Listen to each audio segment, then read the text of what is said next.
Listen, pre-diabetes never has sounded so good to me. I'm gonna say it again. Pre-diabetes has never sounded so good to me.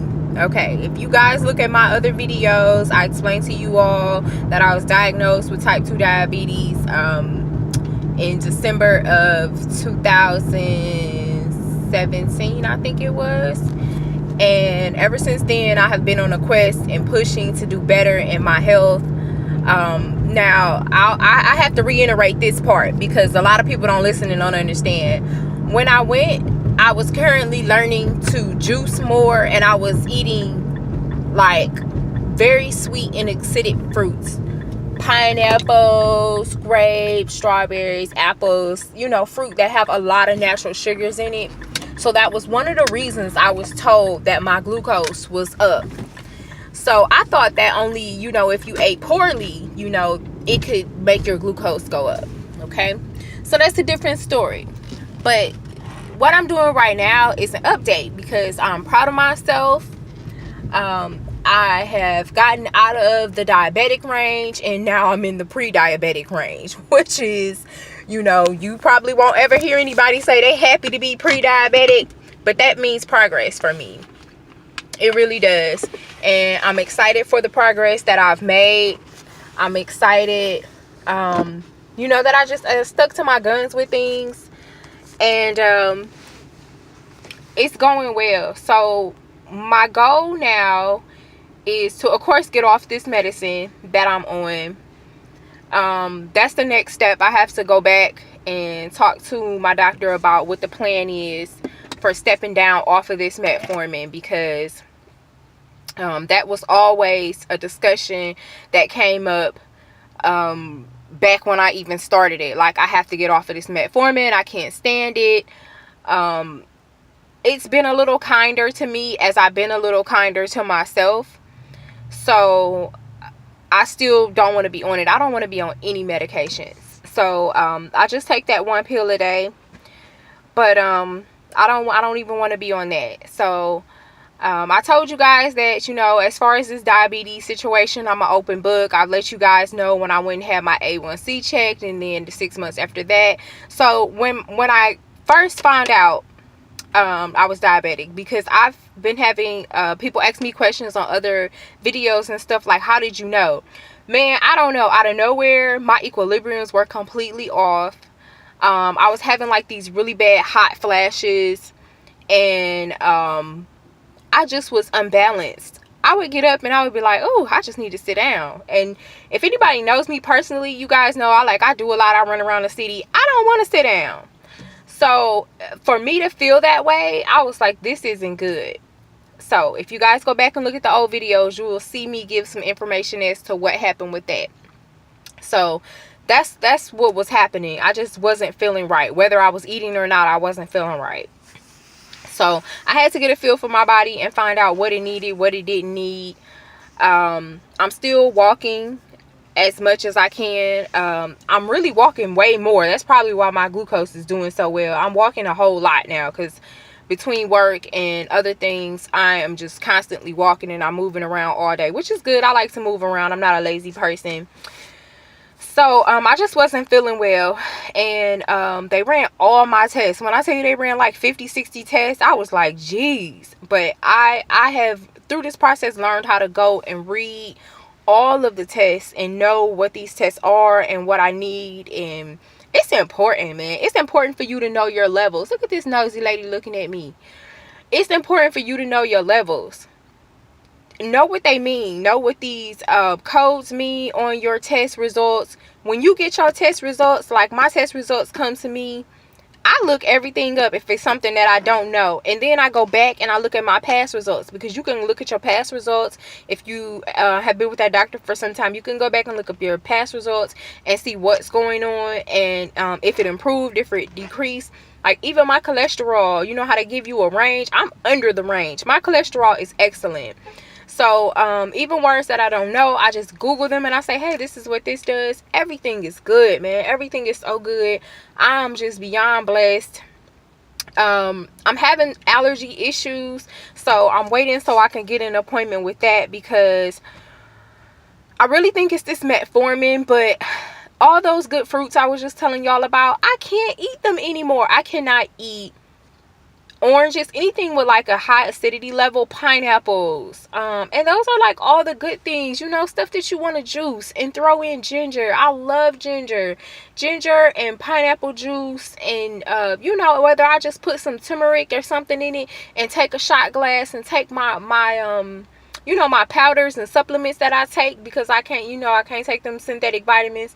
I take my you know, little shots of goodness in those, and I can't do that. I haven't had pineapple juice in so long. It's crazy.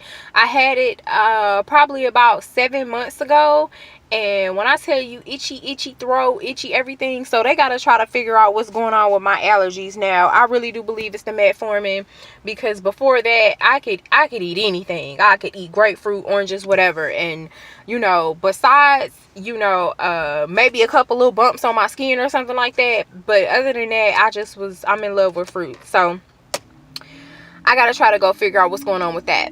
But other than that, I just wanted to let you guys know my numbers are going down. So I'm sorry I'm random. I told you guys that I jump around.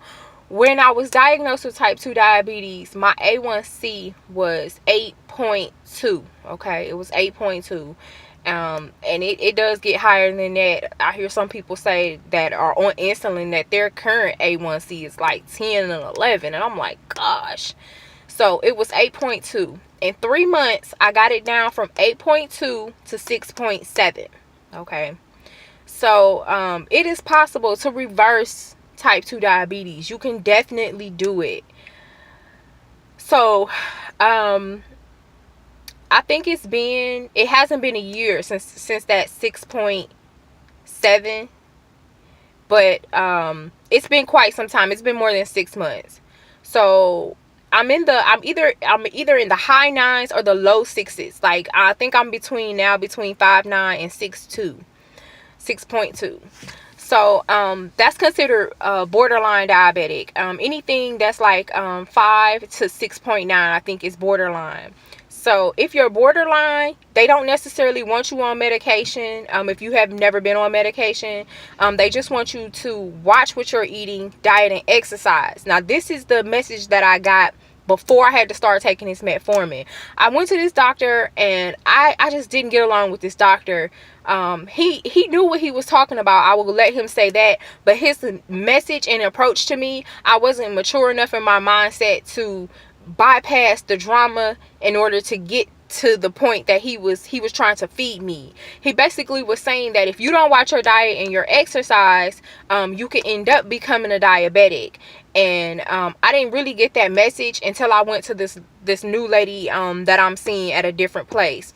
So you know, thanks to her and then another lady, which was a nurse, she explained everything to me, and I was like, oh, well, I don't want that to happen. And by that point, it was kind of too late. So I'm back in the pre-diabetic stage, and I am going to, that's the motivation right there. I'm going to continue to let the scale go down with my weight and the scale for diabetes. So I want to get in the 5s and stay there.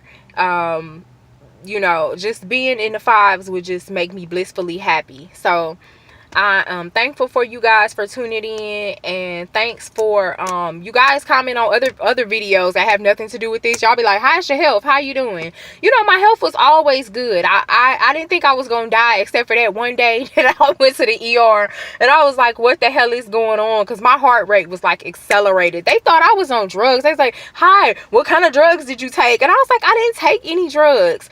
And they was like, well, you sure it's okay? You can be honest with us. And then they sent another girl in there that was kind of younger. I guess they thought I was going to be like, hey, home girl, I popped up Molly. No, I don't do drugs. I don't do drugs. I'm too scared to do goddamn drugs.